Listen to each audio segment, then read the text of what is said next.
Hey, let me show you how you can charge your HUAWEI Watch Fit 3. And we've got actually three different methods. The first one, you can do this by connecting for sure this charger into your watch, like this. There's the magnetic part, so it's actually automatically attached to your watch.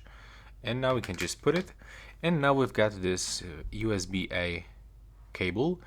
So we can connect this, for example, into the charging brick. And as you can see in my case, I'm using the charging brick from the HUAWEI. This is actually the charging brick from my old HUAWEI P30 Pro smartphone.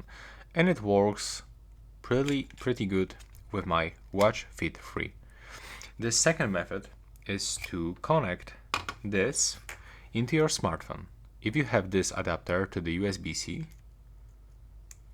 you can just connect this end of the cable into this adapter and then plug it into the USB-C port in your smartphone. And as you can see now, our device is charging from our smartphone.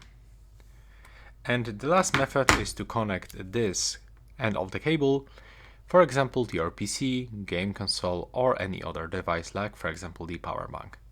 So this is it for this video. Right now, please subscribe to my channel and see you in the next one.